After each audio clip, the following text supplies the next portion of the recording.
जो भी हम लोग काम करते हैं उसमें सबसे महत्वपूर्ण होता है हमारे इन्वेस्टर्स की क्या रिक्वायरमेंट है और उनकी क्या नीड है। तो हम लोग इंश्योरेंस की बात करते हैं, म्यूचुअल फंड की बात करते हैं, एसआईपी की बात करते हैं, but everything comes after his need. तो अगर उनकी नीड को सही तरीके से आइडेंटिफाई किया जाए और उसके साथ उसको प्रॉपर प्लान करके अगर हम एग्जीक्यूट करते हैं, that will really make sense. और उसके बाद जब पैसा बनता है इन्वेस्टर का, तो मैं उसका एक उदाहरण देना चाहता हूँ कि हमारे यहाँ आज एग्जैक्टली मेरे 20 साल खत्म हुए। और ये 20 साल में देयर आर इन्वेस्टर्स जो 5,000 7,000 की एसआईपी से जिन्होंने जर्नी शुरू की थी, और उसमें से करीब 156 फैमिलीज ऐसे हैं जिन्होंने 1 करोड़ का वेल्थ केवल एसआईपी से बनाया, और date to of small SIP.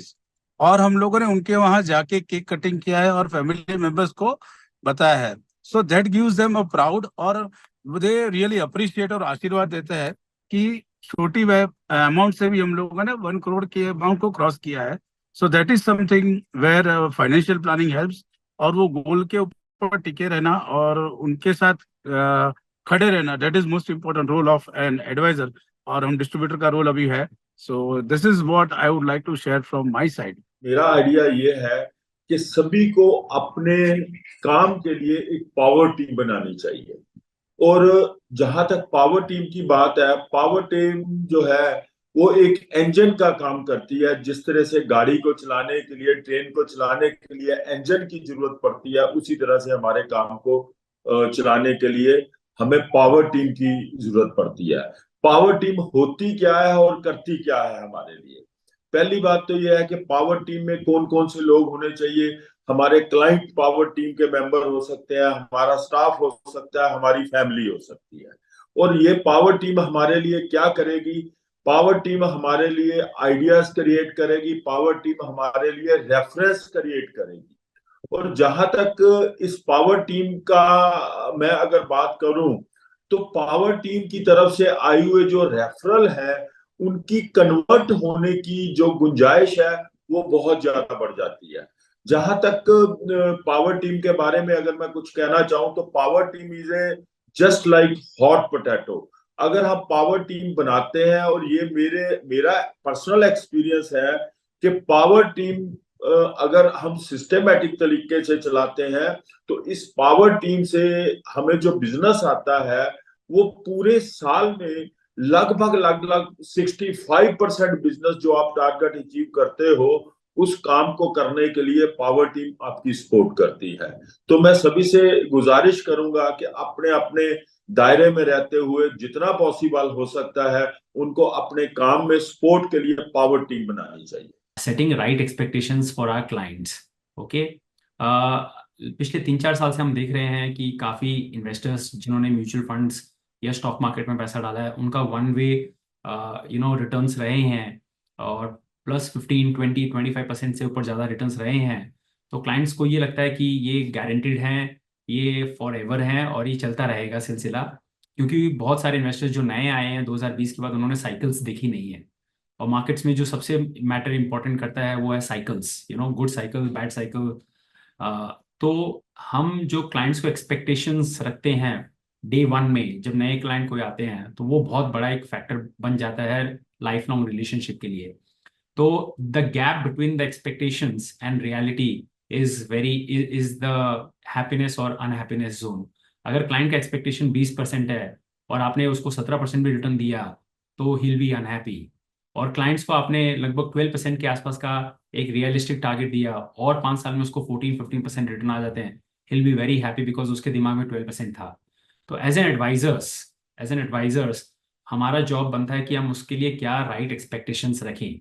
Right. और ये चीज हमें फर्स्ट मीटिंग में बोल के, लिख कर, रिकॉर्डेड में उसको ये दे देनी है कि सर, आप अगर आप हमारे पास इन्वेस्ट कर रहे हैं लॉन्ग टर्म, अगर आपको वेल्थ बनानी है, तो आपका 12% से ऊपर एक्सपेक्टेशन नहीं होना चाहिए। अगर मार्केट्स देता है 14-15, तो वो आपका लक है। वी वर लकी कि हमने राइट टाइम पे इन्वेस्ट किया, राइट जगह पे किया और वो आ गया। It is not necessary that this will may be continued in the future. So a good advisor's role is always to make sure that the expectation he sets are right, because that is will be the basis for a good or not so good relationship in the years to come. ये बात कई बार हम advisers भी भूल जाते हैं और हम क्लाइंट के बहकावे में आके हम उनकी बात मान लेते हैं और बाद में प्रॉब्लम्स आती है। So my मन की बात for this is that we should set our expectations right for all our clients. Thank you. अपने आप को अनकंफर्टेबल से अनकंफर्टेबल लेके जाना है। जब आपको कुछ बड़ा पाना है तो आपको अपने अनकंफर्ट को अनकंफर्टेबल में, जब आप अनकंफर्टेबल होंगे तभी आप कुछ बड़ा कर पाओगे। जैसे आपको ब्रांच में जाना अच्छा लगता है, ऑफिस में बैठना बहुत अच्छा लगता है, तो इसकी विपरीत परिस्थिति नहीं करें, ब्रांच में न जाए। अपने ऑफिस को अच्छा लगता है तो कस्टमर के ऑफिस को, और जहाँ अनकंफर्टेबल लगता है वहां जाए। ऐसी बहुत सारी चीजें हैं, इस सबको करें। इस बात को मैं कहानी से आपको समझाना चाहता हूँ। एक राजा के पास एक बाज होता है, वो बाज, दो बाज होते हैं, दो बाज उड़ नहीं पाते, एक बराबर उड़ नहीं पाता। तो राजा अपने एक सिपाही को देके जाता है कि भाई तुम इसको संभालो और मैं अब्रॉड जा रहा हूँ और तुम इसको संभालो, ये दोनों उड़ने चाहिए। तो एक राजा ने, वो जो सिपाही था उसने उसको उड़ाया। एक बाज एक डाल पे जाके, एक झाड़ के डाल के ऊपर जाके बैठ जाता था। और फिर राजा आया, राजा ने देखा कि यार ये तो उड़ नहीं रहा है, दोनों में से एक ही उड़ रहा है। एक तो अपनी वो झाड़ पे ही बैठा हुआ है, जो डाली है उस डाली पे ही बैठा रहता है। फिर राजा दूसरी बार गया, दूसरी बार देखा, बोले यार तुमने ये कैसे कर रहे हो तुम। फिर उसने दूसरी बार जब वो जाने वाला था तो राजा ने खुद ने बहुत कोशिश की, लेकिन वही डाल पे जाके बैठ जाता। दूसरी बार राजा ने दूसरा एक सिपाही था उसको बोला कि भाई तुम इसको संभालो और देखो। वो गया और राजा दूसरी बार आया, तब दोनों पंछी अपने यहाँ आकाश में लहरें की तरह उड़ उड़ रहे थे, बहुत दूर दूर उड़ रहे थे। तो उसके बाद राजा ने उस पूछा पानी मालिक को कि तुमने ये कैसे किया। तो माली ने बोला कि भाई मैंने इसको देखा कि भाई ये अपने डाल को बैठ जाता है और वहां वो रिलैक्स हो जाता है और वहां वो कंफर्ट फील करता है। तो उसके बाद उस माली ने क्या किया, उस डाल को ही काट दिया। यानी वो डाल है ही नहीं तो बैठेगा कहाँ पे।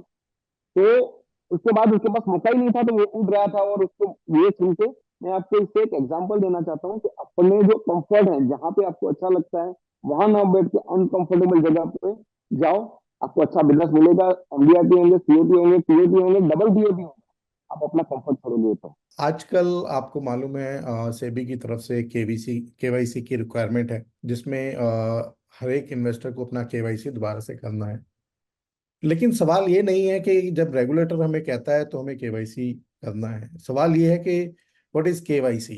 KYC is know your customer. और इसके पीछे हमारे सक्सेस का भी एक राज जुड़ा है। आप अपने कस्टमर को कितने अच्छे से जानते हैं, आप अपने कस्टमर को कितने अच्छे से फॉलो करते हैं। ऐसा करने के लिए आप क्या साल में या 6 महीने में उनके परिवार से या उनसे मिलते हैं, उनके परिवार में क्या हो रहा है, उनके कैरियर में क्या हो रहा है, उनकी लाइफ में क्या हो रहा है, क्या हम ये सब जानते हैं। अक्सर आप देखें तो अभी आपने सबको टाइम दिया 2 मिनट का। अगर किसी ने उसके लिए पहले कुछ तैयारी करी तो उसकी डिलीवरी बशर्ते बेहतर होगी।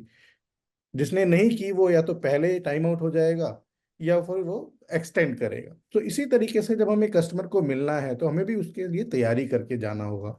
जब आप तैयारी करके जाते हैं तो जो आपका सेल्स का क्लोजर है, वो सेल्स का क्लोजर बेटर होगा, आपका सक्सेस रेट बेटर होगा। और एक बहुत अच्छा टूल है गूगल पे, अगर कभी कोई लोग इस्तेमाल करें, उनके बड़े क्लाइंट्स हैं, जिसमें गूगल अलर्ट हम बोलते हैं। अगर आप वहां पर क्लाइंट का कोई नाम डालें और उसके प्रोफेशनल कैरियर में कोई भी अचीवमेंट है तो आपके पास इमीडिएटली इंफॉर्मेशन आ जाती है। To give you a small example, हमारे एक क्लाइंट है जो एक बहुत बड़ी कंपनी में कार्यरत है। उन्होंने अपनी कंपनी के कुछ शेयर बेचे, वो इंटरनल ट्रेड था। हमने अलर्ट डाला हुआ था, हमारे पास अलर्ट आ गया, हमें पता लग गया क्लाइंट के पास इतने पैसे है। हमारे पास से कॉन्ग्रेचुलेशन कॉल चली गई और वो पैसा हमारे पास निवेश के लिए आ गया। So know your customer really, not just for the regulatory purpose. That is my message. दोस्तों मैं 3 चीज के लिए बोलूंगा, एक तो चेंज होना है, दूसरा अपने आप को टाइम देना है और तीसरा आभारी बनना है। तो आज अपना देश का जो जीएसटी कलेक्शन है ना, महीने का 2 लाख करोड़ हुआ है। इसका मतलब कि अपना कंट्री जो है ना एक अपॉर्चुनिटी ग्रोथ में जा रहा है और हम सबका भी ग्रोथ हो रहा है। लेकिन अगर टाइम के साथ अगर अपन चेंज होने की एक आदत डाल देंगे ना, तो हम खुद शानदार बनेंगे, जानदार बनेंगे और दिलचस्प बनेंगे। तो दोस्तों जिंदगी का एक वसूल है कि पैसा सब लोग भूल जाएंगे, अनुभव और खुशियां है ना हमेशा याद रखेगा। तो अपना जिंदगी जो है ना एक बर्फ के बिजनेस की तरह है। देखो हम जिंदगी को यूज करेंगे तो भी पिघलेगा, नहीं यूज करेंगे तो भी पिघलेगा। तो हमने अपने आप को गिफ्ट कभी दिया, तो कभी कभी कुछ काम हो जाए तो अपने आप को गिफ्ट देना है। और हम अपने को ईश्वर ने इतना दिया है ना, तो हम खरीद भी नहीं सके, इतना सब अपने को दिया है। तो अपने को ग्रेटफुल और थैंकफुल बनना है। दोस्तों अगर टाइम है तो एक छोटा सा स्टोरी है, मैं बताता हूँ। एक महात्मा थे एक गांव में, तो वो ईश्वर से बात करते थे। तो एक धनवान आया, बोलता है कि भाई मेरे पास बहुत कुछ है, गाड़ी बंगला सब कुछ है, और मुझे कुछ नहीं चाहिए। तो आप ईश्वर से बात करते हैं तो मेरे को अभी कुछ नहीं चाहिए, ऐसा मैसेज दीजिए। दूसरा एक गरीब आया, तो वो बोल रहा है कि भाई मेरे पास एक लंगोट के अलावा कुछ भी नहीं है, तो वो ईश्वर को बोलो कि भाई मुझे कुछ दे।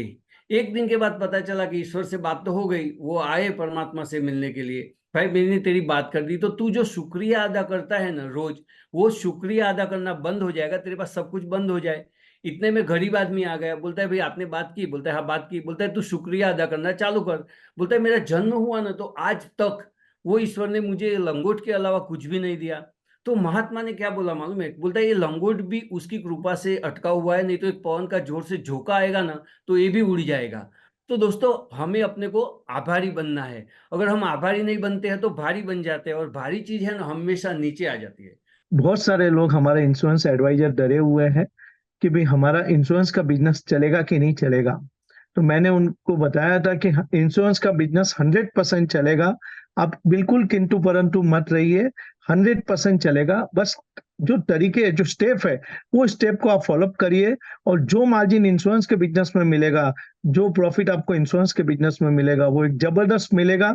आप अपने आप को चेंज करिए। अगर आप एमडीआरटी कर रहे हैं तो आप सीओटी का सोचिए, सीओटी कर रहे हैं तो टीओटी का सोचिए, टीओटी कर रहे हैं तो डबल टीओटी का सोचिए। सोच बड़ी कर दीजिए, अपने आप को चेंज कर दीजिए, और अपने काम के तरीके जो है उसको थोड़ा सा अलग तरीके से करिए, नए तरीके से करिए। सबसे पहले आप प्रोस्पेक्ट लिस्ट बनाइए। बहुत लोगों ने अभी तक प्रोस्पेक्ट लिस्ट नहीं बनाया है, ये बहुत जरूरी है हमारे काम में।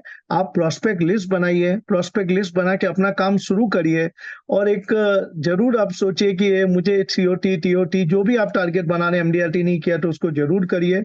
अगर फिर भी आपको अपने क्लाइंटों से जो मैच्योरिटी वैल्यू आने वाली है, अगर आप पहले से इंश्योरेंस का काम कर रहे हैं, तो उनका लिस्ट बनाइए कि अगले 2 साल में किन किन की पॉलिसियां पूरी हो रही है, और वो maturity list, cash flow chart client के पास लेके जाइए। 100% आपको बिजनेस मिलेगा।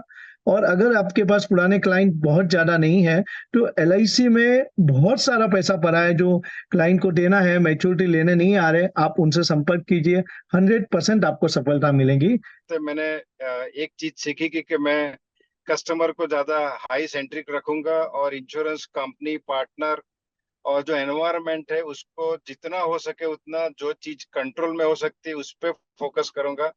जो चीजें मेरे आउट ऑफ कंट्रोल है, एनवायरनमेंट है, रेगुलेशन है, उस पे जितना हो सके उतना जल्दी ओवरकम करके उनकी इश्यूज, प्रॉब्लम या चेंजेस, बदलाव को जल्दी समझ के जल्दी उसके साथ मेरी बिजनेस और प्रैक्टिस को ब्लेंड कर सकूं।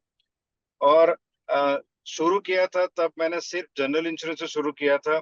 I kept on adding the product, और फिर मुझे बाद में पूरे एक प्लेट सजाने का सोच रहा था। मुझे एक प्रोडक्ट पे डिपेंड नहीं रहना था, और एक प्रोडक्ट की जगह पे मैं पर वॉलेट हाई शेयर पे बिलीव करने के चक्कर में मैंने पूरा प्लेट सजाया। और आज की तारीख में मैंने जो भी सोचा था 2000 में, वैसे करीब करीब मेरे हर थॉट प्रोसेस को मैं डिप्लॉय कर पाया, इम्प्लीमेंट कर पाया, प्रैक्टिस कर पाया, and my clientele base is very happy the way I have connected with them, the way I have delivered as a one-stop shop solution for them, and the clients are very happy with our approach, our service, our values, our beliefs, our solutions. तो हर जगह पे मैं clients में retail से लेके, retail के लिए एक अलग टीम बना दी। जो मैं सिर्फ पहले रिटेल करता था, फिर मैं सिर्फ कॉर्पोरेट में इंश्योरेंस वाला पार्ट हैंडल करता था, उसके लिए भी हमने एक अलग से टीम बनाया। Now they are taking care of them, और मैं ओवरसी और ओवरलुक कर रहा हूँ।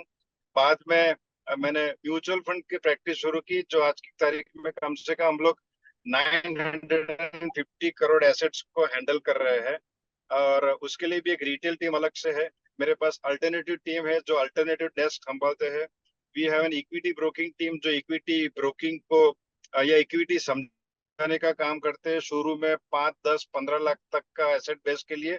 और जो वहां से क्लाइंट एलिवेट होके आता है या फिर हमारे साथ जो बढ़ा हुआ है, उसको 5 करोड़, 10 करोड़, 25 करोड़, 50 करोड़, अप टू 100 करोड़ तक की जर्नी के लिए जो हम लोग उनको सॉल्यूशन चाहिए, उसके लिए आज की तारीख में मैं ज्यादा फोकस करके वो क्लाइंट की नीड, उनका 5-10 करोड़ का इंश्योरेंस, उनका 1 करोड़ 2 करोड़ का हेल्थ इंश्योरेंस, वो वाले सेगमेंट के लिए हमने एक अलग से कंपनी बनाया जिसका नाम है अपर कस्ट वेल्थ प्राइवेट लिमिटेड। और मैं ये प्रैक्टिस करते करते I am very happy that through me people are protection getting a proper protection through our approach and solution, people are getting wealthy. और मैं उनकी फाइनेंशियल इंडिपेंडेंस और फाइनेंशियल फ्रीडम बनाने की ये प्रोसेस में मेरी सर्विसेज उनको काम आ रही है, and they are enjoying, I am also enjoying this field of insurance and investment. And right now मैं पोर्टफोलियो मैनेजमेंट का ज्यादा फोकस कर रहा हूँ, जहाँ पे मैं कंपनीज को, इंडियाज को, सेक्टर्स को, इंडिया ग्रोथ स्टोरीज को और क्लाइंट की बदलती नीड। इंडिया पहले रीच नहीं था, इंडिया इमर्जिंग था, इंडिया अभी भी इमर्जिंग है, बट इंडियंस वेल्दी हो रहे हैं। उनकी बदलती हुई इन्वेस्टमेंट की रिक्वायरमेंट को मैं अच्छी तरह से समझ के उनको फ्यूचरिस्टिक सॉल्यूशन लाने के लिए मैं हमेशा, मैं और मेरी कंपनी को तैयार करता हूँ, और हम लोग ये सर्विस आगे और अच्छी तरह से इम्प्रूव करते रहेंगे।